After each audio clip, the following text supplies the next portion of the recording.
Tahun lalu, Xiaomi Redmi Note sukses bikin geger pasar Indonesia. Harganya terjangkau, spesifikasinya wah. Sekarang udah muncul nih penerusnya, Xiaomi Redmi Note 2. Emang bagus? Pantaskah penantian ini?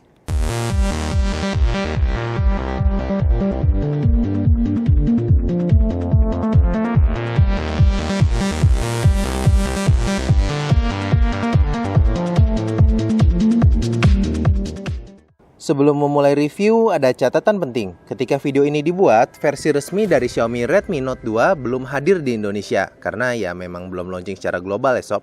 Oleh karena itu, yang saat ini berseliweran di toko online adalah device dari China. ROM atau software yang tersedia juga software China yang nggak ada bahasa Indonesianya ya. Apalagi ketika keluar dari boxnya, device yang saya gunakan pakai software yang udah dimodifikasi kayak gitu. Tata cara ngebenerin softwarenya sudah saya share di video sebelumnya, tapi tetap nggak ada bahasa Indonesianya ya. Kalau sobat ingin ada bahasa Indonesianya, lebih baik menunggu device resminya saja. Kapan resminya? Sebulan dari sekarang ada kali sob, bisa lebih malah. Kalau nggak sabar kayak saya ya sobat bisa lihat Tokopedia, terus ketik Redmi Note 2, jangan lupa beli di Oceanic. Bercanda sob, boleh kok beli di mana-mana, saya nggak di-endorse Oceanic kok. Saran saya sih cari aja yang tempat yang paling murah atau cari toko yang ada di kota tempat sobat berdomisili. Biar ongkos kirim lebih murah dan lebih cepat sampai. Tapi sekali lagi ingat, garansi yang ditawarkan adalah garansi distributor ya. Melihat desain dari Redmi Note 2 ini sempat mengingatkan saya sama smartphone Xiaomi sebelumnya, Mi 4i. Karena pakai bagian belakang putih berbahan plastik matte, dimana saya suka banget bagian belakang ini. Cuman kurangnya kadang terasa cukup licin, jadi selalu berhati-hati ya sob. Punya saya udah jatuh sekali, sedih deh. Lah malah curhat. Buat harga 2 juta sih desainnya terbilang lumayan lah ya, nggak kelihatan murahan amat, masih enak dipandang lah. Terlebih ada bagian chrome gitu mengelilingi kamera kayak cincin. Namun sayangnya punya saya agak kurang solid back case-nya, kayak longgar dikit gitu. Nanya teman ada yang punya masalah yang sama, tapi ada juga yang solid. Jadi kayaknya saya kedapatan pas apes deh. Memiliki bentang layar 5,5 inch tentu masuk ke ranah phablet. Penggunaan satu tangan agak sulit untuk dilakukan. Penempatan tombol di posisi yang pas untungnya, dengan respon yang baik dan terasa nyaman. Ada yang unik di bagian atas yaitu ada infrared blaster. Fungsinya buat apa? Nanti kita lihat. Alasan utama mengapa smartphone ini diminati adalah spesifikasi yang nggak tanggung-tanggung di harga yang nanggung sob. Dengan harga 2 juta lebih dikit, sobat mendapatkan spesifikasi yang mirip dengan smartphone dengan bandrol yang lebih mahal. Seperti layar beresolusi Full HD, baterai dengan kapasitas 3060 mAh, kamera belakang 13 megapiksel, kamera depan 5 megapiksel, RAM 2 GB, dan lain-lain. Tapi yang patut digarisbawahi adalah Xiaomi Redmi Note 2 ini menggunakan chipset prosesor MediaTek Helio X10. Buat yang belum tahu, ini adalah chipset yang diproyeksikan menjadi chipset high-end-nya MediaTek. Smartphone lain yang menggunakan Helio X10 adalah HTC One M9 Plus. Tahu harganya sob? Iya, nyaris 9 juta rupiah. Itulah kenapa buat para pemuja spesifikasi, smartphone ini terlihat seksi luar biasa. Hasil Antutu benchmarknya pun menempatkan smartphone ini di jajaran smartphone berbenchmark tinggi, menghasilkan skor sekitar 46.000 hingga 48.000 sob. Aja gile luar biasa kan? Buat harga 2 jutaan ya ini terhitung sangat luar biasa. Performanya juga enak banget. Ini adalah smartphone Xiaomi yang punya performa sehari-hari yang paling enak yang pernah saya gunakan ya sob. Transisi berasa wusus banget, multitasking juga nggak mengalami kendala di RAM 2 GB-nya. Performa gaming juga enak, contohnya main Marvel Future Fight. Posisi grafis ini semuanya udah high ya sob. Kadang ada frame skip sih, tapi bisa diabaikan lah. Asphalt 8 juga enak, walau diajak main pakai grafis tertinggi, performanya nggak nunjukin kalau ada kendala berarti. Overall, buat prosesornya memang bagian terbaik dari smartphone ini. Apakah panas? Terasa hangat sih sob lama-lama. Tapi kalau dicek sih masih 48 derajat Celcius, masih dalam kategori normal harusnya. Nggak lupa sensornya juga tergolong lengkap dengan adanya sensor magnetik dan gyroscope. Jadi bisa jadi kompas dan main virtual reality. Ini kan device China, emang bisa dipakai di jaringan Indonesia? Uniknya bisa sob, smartphone ini mendukung 4G dari semua operator yang ada di Indonesia. Pakai XL bisa, pakai Bold juga bisa. Operator lain tentu juga bisa kayak Telkomsel sampai Smartfren.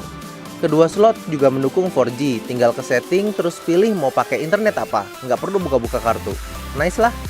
Menggunakan layar 5,5 inch beresolusi Full HD terasa cukup pas dan enak dilihat. Walau tidak senikmat layar Xiaomi Mi 4i, Layarnya masih cukup oke dengan viewing angle yang asik. Layar Xiaomi Redmi Note 2 ini katanya mendukung sunlight display juga sama kayak yang di Xiaomi Mi 4i. Tapi sayangnya untuk posisi stable ROM di MIUI 6 yang saya gunakan saat ini, fitur tersebut belum bisa diaktifkan. Tapi katanya di MIUI 7 udah bisa sob. Mungkin di lain kesempatan akan saya coba posisi ROM-nya dan kita masukin MIUI 7 Developer ROM. Sekalian nih, mumpung lagi ngomongin ROM, ketika baru beli, sobat mungkin akan disambut dengan MIUI versi abal-abal, penuh dengan bloatware seperti battery saver yang nggak bisa dihapus. Nyebelin banget kan? Tapi bisa dibenerin dengan install ROM yang benar. Tutorial tersedia di video sebelumnya ya sob, ada link di deskripsi kalau susah nyarinya. Versi ROM yang stable saat ini baru tersedia MIUI 6 China ROM, jadi bahasa Indonesia masih belum tersedia. Di bagian kamera 13 megapiksel yang ngasih hasil jepretan yang tergolong bagus ketika memiliki pencahayaan yang cukup. Untuk harga 2 juta lebih dikit, sepertinya aman kalau bilang hasil kamera Xiaomi Redmi Note 2 merupakan salah satu yang terbaik di range harga yang 2 juta. Untuk pencahayaan kurang, kualitas gambar nggak bisa dibilang bagus, tapi masih bisa diterima mengingat bandrol harganya. Kalau lihat keynote-nya sih fokusnya kenceng, tapi pas dicoba biasa aja, nggak spesial. Mungkin karena masih di MIUI 6 kali ya sob, belum cobain soalnya. Perekaman videonya lumayan, mampu merekam hingga resolusi Full HD. Hasil perekaman bisa dikategorikan baik, kalau kondisi kurang cahaya masih struggling ya sob. Sebenarnya prosesor Helio X10 dari Xiaomi Redmi Note 2 ini support video slow motion hingga 480 frame per second. Namun sayang fitur tersebut belum ada di ROM stable ini, tapi di ROM MIUI 7 udah ada. Jadi mau cepet-cepet flashing ke MIUI 7. Untuk bagian baterai adalah bagian dimana saya sangat tidak puas akan performa dari smartphone ini. Walau memiliki kapasitas yang tergolong besar yaitu 3060 mAh, entah mengapa menurut saya baterainya ini nggak Xiaomi banget. Dengan kondisi GPS nyala, screen on time dari smartphone ini hanya 3 jam screen on time saja.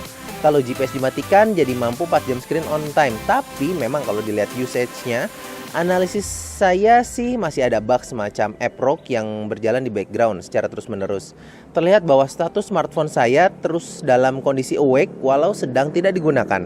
Harapan saya sih fix dengan adanya update software. Ini harapan saya ya sob. Fitur unik yang ada di Xiaomi Redmi Note 2 adalah IR Blaster atau infrared. Jadi fungsinya kayak semacam remote TV gitu sob. Sebenarnya kalau boleh milih sih saya daripada infrared mendingan ada NFC ya. Tapi ya sudahlah ya. Kepakai nggak sih fitur remote ini? Hah? Mati. Lagi nih.